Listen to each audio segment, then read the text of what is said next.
harus jujur dan amanah. Kedua, harus sayang kepada orang tua, karena doa orang tua ini membuat jalan kita jadi mulus. Saya selalu katakan kepada anak-anak saya, mungkin kalau kamu disuruh pilih sayang ibu atau bapak, kamu bingung. Tapi saya tekankan kepada anak-anak saya, pertama kamu harus lebih hormat, lebih sayang kepada ibu kamu. Baru kedua bapak kamu. Karena pengorbanan ibu kamu jauh lebih besar daripada bapak kamu. Ibu mengandung kita. Begitu kita lahir, kita disuapin, terus kemudian kita ngompol, kita buang air besar, tengah malam, lagi tidur enak-enak, dia bangun, dia susuin kita, kadang-kala cuci, kita punya ngompol cuci, kita punya bekas buang air. Kemudian dia didik kita, dia bawa kita ke sekolah, dia antar, diajarin kita. Kalau seorang ayah cuma cari nafkah saja diberikan, tetapi kalau yang mendidik anak-anak itu semua adalah semua peran ibu sangat besar. Oleh sebab itu jangan sampai kita lupa akan pengorbanan seorang ibu. Dan pengorbanan seorang ibu itu nggak bisa diukur dengan materi. Saya pun kadangkala suka sedih. Saya kalau ke makam ibu bapak saya, andai kata saya masih punya ibu bapak, pasti saya akan sayangin lebih. Tapi ya mungkin Tuhan berencana lain. Jadi mungkin saya harus jelaskan, kok orang-orang bisa sukses? Bagaimana cara sukses? Satu hari saya ke toko buku, saya lihat buku bagaimana jadi orang sukses. Saya nggak punya uang. Waktu itu toko bukunya di Pasar Baru, toko buku Tropen. Saya hanya duduk ke sana, saya numpang baca, terus saya pulang. Saya bacain buku bagaimana cara orang sukses. Sebenarnya nggak perlu baca buku lagi, karena tadi yang Ibu Prita katakan itulah di buku itu sebenarnya intisarinya. Karena jadi orang sukses itu harus rajin bekerja. Dan juga jangan lupa berdoa. Dan juga jangan lupa jujur. Dan jangan lupa juga sayang kepada orang tua. Dan minta ridho barokah dari orang tua. Itu intisarinya. Dan saya selalu bermimpi memang menjadi orang sukses. Mimpi itu saya sendiri pesimis waktu itu untuk jadi, untuk sukses. Tetapi seperti saya katakan, bahwa ini semua gerak Tuhan, bukan gerak saya. Saya jadi mualaf umur 24 tahun. Saya diangkat anak oleh almarhum Buya Hamka. Dan seiring saya jadi mualaf, saya cuma niat minta kepada Allah. Karena waktu saya jadi mualaf itu Buya Hamka bilang, nak, dosa-dosamu mulai hari ini 0. Jadi kamu mulai lagi dengan yang baik ya. Jadi saya mulai dengan yang baik. Dan saya niat minta kepada Allah, ya Allah, dengan perkenan Engkau, kalau memang diperkenankan, aku ingin mengharumkan nama Islam dan aku ingin sukses. Sukses itu entah bagaimana, apakah punya nama besar, apakah punya harta, saya bilang terserah. Rupanya doa saya dijabah Allah. Dan saya bisa mendapat kesempatan mempunyai usaha. Saya punya usaha kayu dulu di Kalimantan, saya bikin triplex. Tapi waktu Orde Baru, karena saya kurang dekat dengan pemerintahan waktu itu, akhirnya saya dikeluarkan satu surat untuk tidak dilayani dokumentasinya. Akhirnya saya tutup pabrik saya. 11.000 karyawan saya harus pulang ke Jawa itu semua. Dan saya nggak kecil hati. Saya bilang, ya Allah, kalau memang ini rencanamu, nggak apa-apa. 11.000 karyawan bedol desa semua pulang. Saya diam. Terus saya coba lagi untuk berusaha lagi. Tetap kadangkala jatuh bangun itu pasti. Ya ada hal-hal waktu 2008. Saya ingat itu pabrik tahun 94 saya tutup dan saya 2008 diajak seorang teman.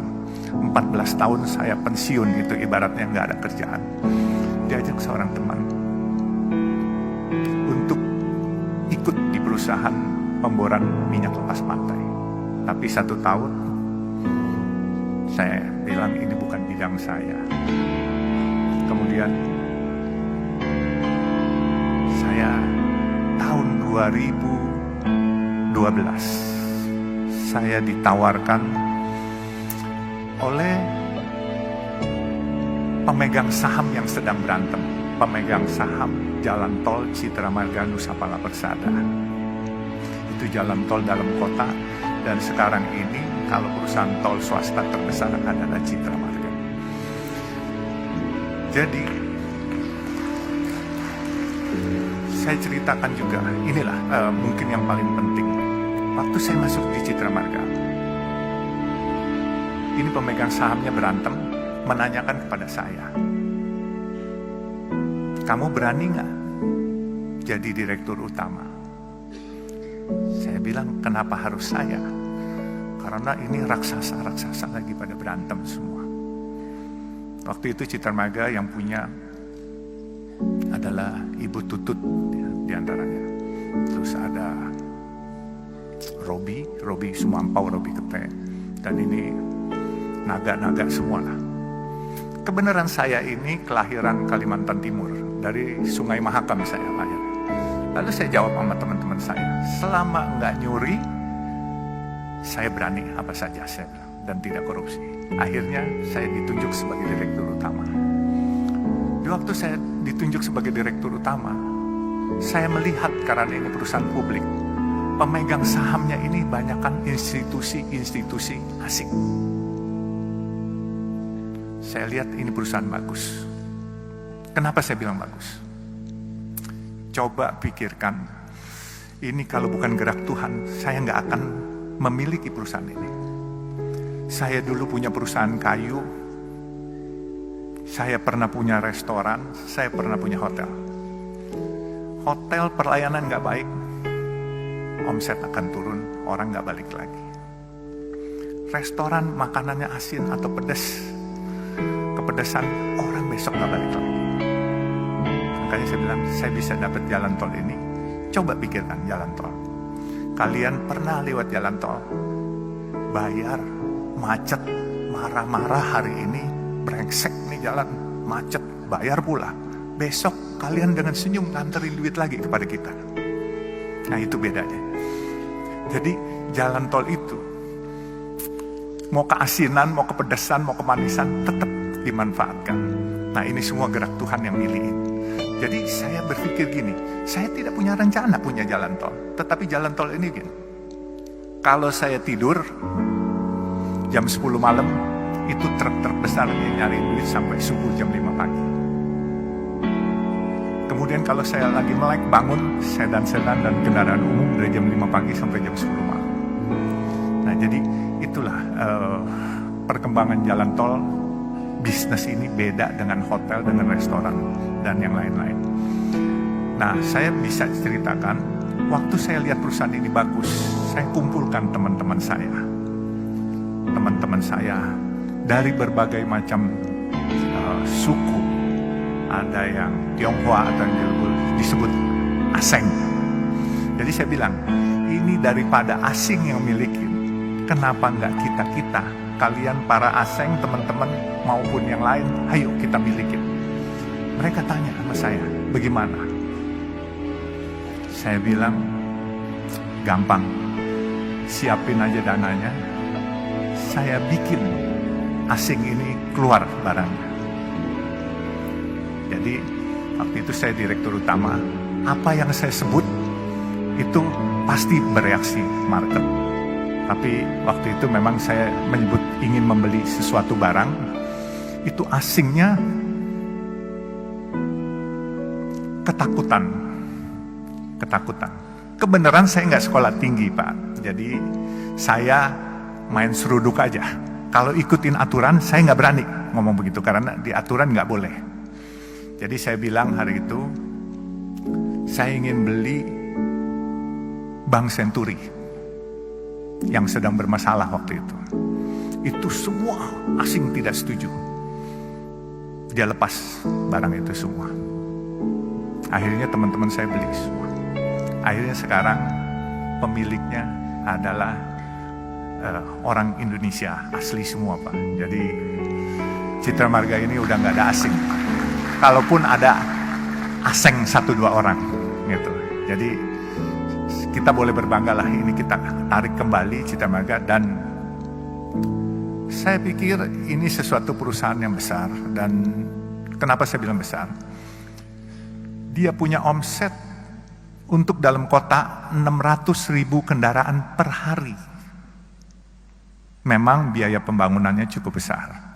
600.000 kendaraan kali 9.500 rupiah.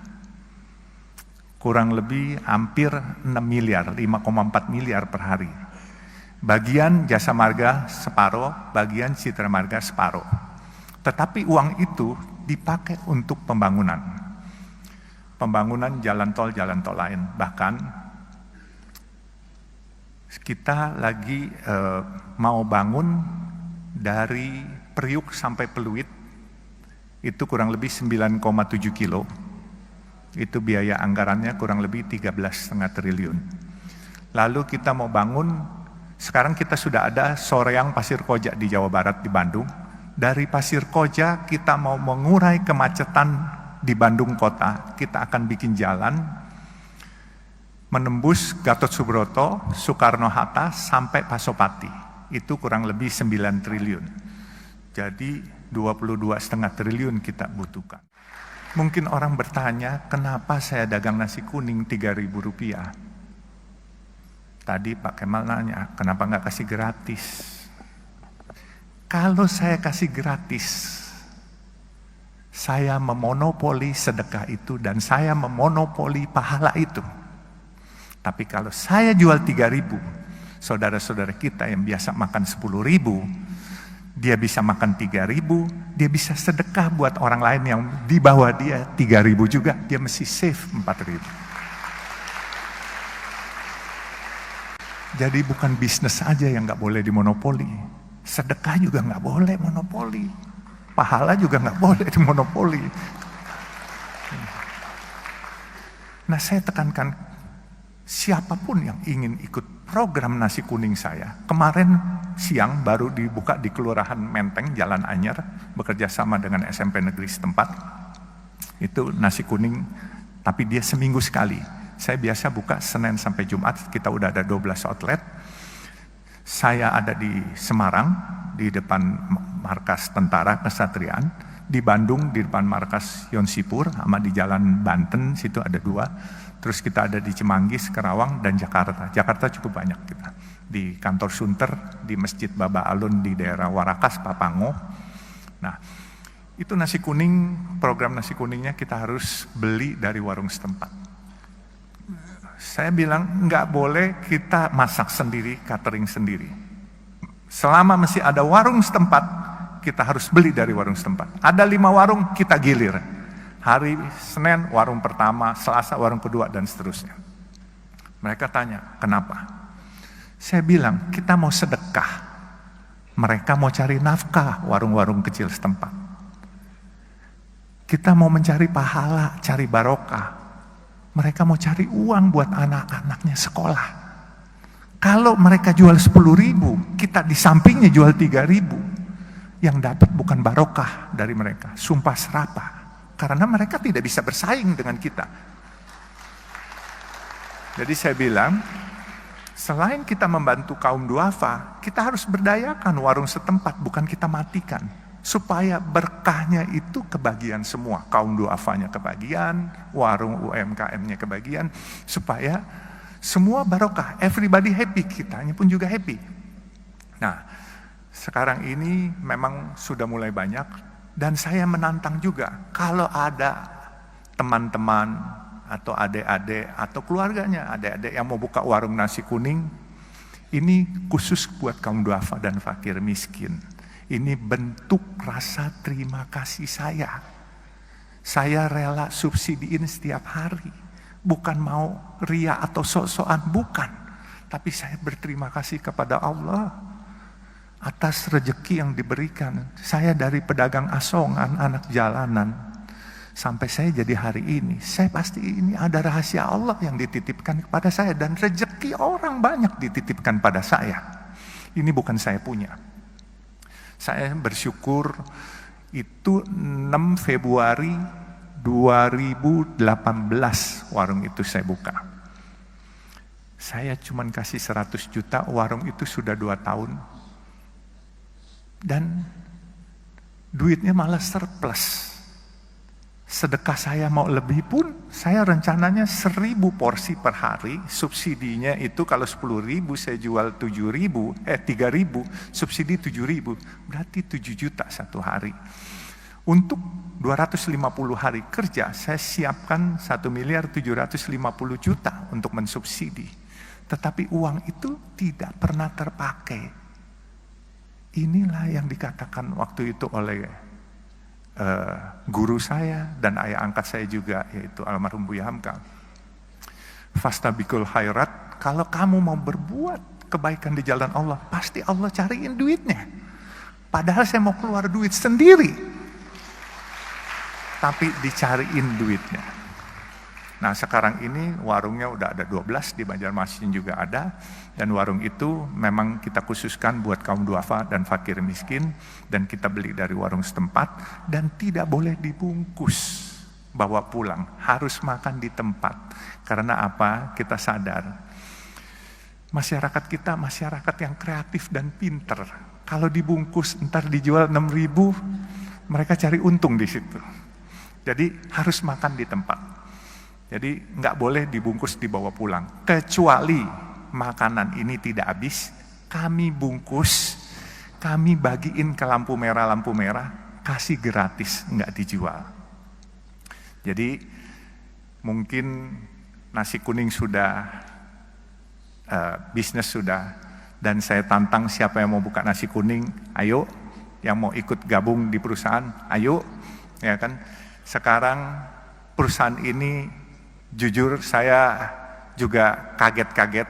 Dulu mimpi punya pegang uang 22 juta aja kayaknya susah setengah mati.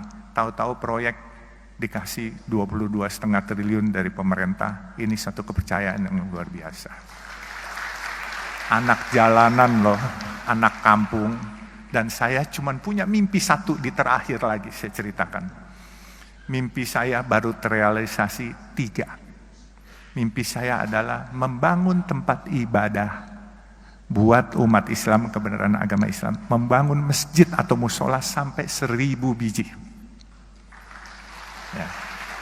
Saya baru 3. Maaf, saya bikin masjid yang oriental look. Bentuknya Chinese look. Itu bukan apa-apa. Saya ingin menyebarkan syiar berdakwah, kebenaran saya keturunan Tionghoa, jadi saya ingin mencoba menyebarkan syiar kepada teman-teman Tionghoa, kebaikan dari agama Islam apa, supaya mereka tidak jauh, sehingga saya bikin bentuknya seperti yang ada di negara Tiongkok. Makanya saya bikin pertama di masjid di Warakas Papango, itu masjid Baba Alun pertama. Yang kedua, yang unik, saya lagi letakkan batu pertama, tahu-tahu di belakang saya ada yang bersuara waktu itu hari Sabtu, saya nyumbang boleh nggak? Saya bilang boleh. Nyumbang apa aja? Dia tanya. Saya bilang mau semen, batu, genteng, kirim aja, saya bilang. Terus nyaut lagi, saya bilang ngeyel banget nih orang, kalau gue bukan agama Islam boleh nggak? Saya bilang boleh aja, nggak punya agama juga boleh. Terus ngeyel lagi nyaut, kalau gitu gue sumbang semuanya deh. Saya lihat ke belakang, oh rupanya pemilik Artagraha Group, Pak Tommy Winata. Akhirnya beliau sumbang satu masjid di depan pintu Ancol Karnaval. Beliau agama Buddha. Luar biasa kebinekaan ini. Jadi disumbanglah satu itu. Saya bilang silakan pakai nama AGP. Enggak, dia bilang pakai Baba Alun AGP, Artagraha Peduli. Jadi masjid kedua. Masjid ketiga saya bikin hampir jadi di depan gerbang tol Depok Antasari, Desari. Kebenaran jalan tol Desari pun kami punya. Jadi jalan tol yang dimiliki Citra Marga adalah jalan tol dalam kota, bekerja sama dengan Jasa Marga. Depok Antasari kita bekerja sama dengan Wijaya Karya. Terus kita di Surabaya dari airport ke Waru. Kemudian di Bandung kita dari Soreang Pasir Koja, nantinya North South Link yang menembus ke Pasopati. Terus kita juga Cisumdau, Cilenyi, Sumedang, Dawan yang ke Bandara Kertajati. Dan di Bogor kita ada 40% dengan Jasa Marga kalau dari Sentul ke Bogor. Jadi alhamdulillah kegiatan tol ini cukup menarik dan cukup kita bisa mengikuti program Bapak Presiden menggalakkan infrastruktur. Jadi sekali lagi, inilah anak jalanan, pedagang asongan, tapi karena Allah mau apapun kun fayakun bisa jadi apa saja. Semua intisari orang sukses sudah dibacakan oleh Ibu Prita tadi semuanya. Jadi camkan itu kata-kata, insya Allah kalian semua akan berkiprah dan sukses. Dan aku yakin lebih sukses dari saya. Amin, amin ya Rabbal Alamin. Kurang lebihnya saya mohon dimaafkan. Jadi ya inilah gaya bicara anak kampung yang nggak sekolah, tetapi ya mohon sekali lagi dimaafkan kurang lebihnya. Wabillahi taufiq wal hidayah. Wassalamualaikum warahmatullahi wabarakatuh.